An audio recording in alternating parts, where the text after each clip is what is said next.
All right, let's just jump right into this. I mean, have you ever really looked at one of those modern cruise ships or maybe a massive tanker? You're not just looking at a ship, you're looking at something with the power demands of a small city. We're talking propulsion, AC, navigation, lights, kitchens, the whole shebang. So how in the world do they pull that off? And yeah, that really is the heart of the question, isn't it? It's way more than just spinning a propeller. You're basically running an industrial park or a five-star resort that just happens to float. And the answer? Well, it isn't just more power. It's smarter power. You know, if you're trying to power one of these absolute beasts with the kind of voltage you might see in a smaller industrial setting, say 440 volts, it would be a complete and utter disaster, a physical impossibility. You'd need copper cables thicker than your arm just to handle all the electricity. Can you even imagine the weight? Not to mention all the energy you'd be wasting, just bleeding off as heat. It would never, ever work. So, to get our heads around the really elegant solution that engineers came up with, you don't need a degree in electrical engineering. Nope. All we need is a super simple analogy, something we can all picture instantly. Let's talk about plumbing, specifically water pipes. Okay, check this out. It's pretty intuitive. Let's say you need to move a whole bunch of water from point A to point B. Now, if your water pressure is low, you're going to need a huge, fat pipe to get the job done, right? It's clunky, it's inefficient, but what if you crank the pressure way, way up? Well, now you can move that exact same amount of water through a much smaller, way more manageable pipe. And this is the electrical equivalent. It's literally the same idea. Think of low voltage as that low water pressure. It needs a massive pipe, a really thick, heavy cable to carry all that electrical flow, which we call current. But high voltage? That's our high-pressure system. It does all the heavy lifting, letting you get the same work done with a much thinner, lighter, and way more efficient cable. See the connection? So that's the basic concept. But this isn't some kind of magic trick. It's just straight-up physics. And it all comes down to one really simple, really fundamental equation that explains everything. And here it is, the power equation. P equals V times I. Power equals voltage times current. So power is the actual work you need to do, like turning that giant propeller. Voltage is that electrical pressure we were just talking about. And current is the flow of electricity through the wire. Simple enough, right? Okay, so here is the key takeaway, the absolute heart of it all. The amount of power you need to run, say, a huge bow thruster, that number is fixed. It doesn't change.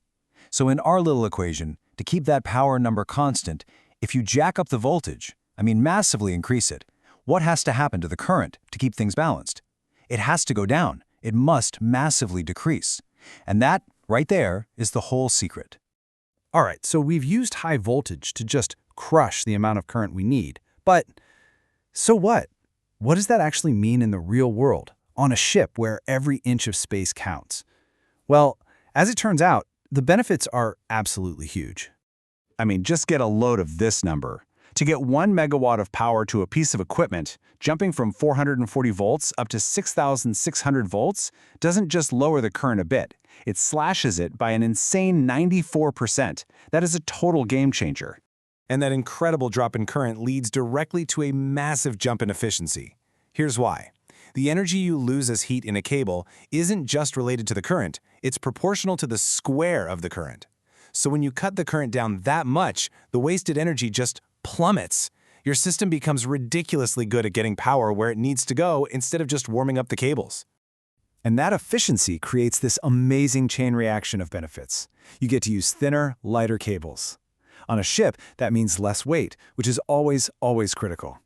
Installation becomes way easier and faster, you get more room in those super crowded cable trays, and of course it costs less because you're not buying miles and miles of thick, expensive copper. And listen, this isn't just a nice to have.